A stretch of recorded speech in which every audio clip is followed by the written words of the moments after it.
আলাইকুম। মোহাম্মদ নুরুল হাসান।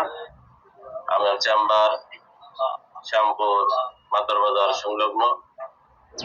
ইনশাআল্লাহ আগামী 11 তারিখ রাত 9টার সময় আমাদের হোমিও ক্যান্সার সেবালয় আমাদের প্রিয় স্যার ডাক্তার মোহাম্মদ নিয়ামতুল্লাহ হাসান স্যারের চেম্বারে বাসায় আমাদের হোমিওপ্যাথিকের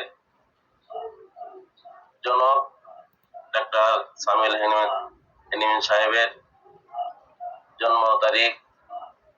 সেখানে পৃথিবীর বিভিন্ন হোমিওপ্যাথিক ডাক্তারদের সমন্বয়ে একটি সুন্দর অনুষ্ঠান হবে, যার থেকে আমরা অনেক উপকৃত হব।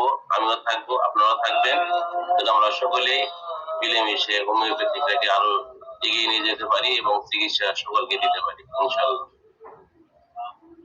আমিও 10 বছর ধরে হোমিওপ্যাথিতে আছি এবং মানুষের সেবা দিচ্ছি। ইনশাআল্লাহ ভালো রেজাল্ট পাচ্ছি, মানুষের সাড়া পাচ্ছি, চিকিৎসা দিয়েও মানুষের দোয়া পাচ্ছি, আর্থিকভাবেও ইনশাআল্লাহ অনেক সফলতা অর্জন করেছি। আল্লাহ তাআলা ভালো রেখেছে। আপনাদেরকেও এই রাস্তায় স্বাগত। আমরা সকলেই যেন হোমিওপ্যাথিক চিকিৎসা দিয়ে মানুষকে সুন্দরভাবে সুস্থ করতে পারি এবং ভালো রাখতে পারি এবং মানুষের দোয়া পূর্ণ করতে পারি। অমিত বিল্লাহ।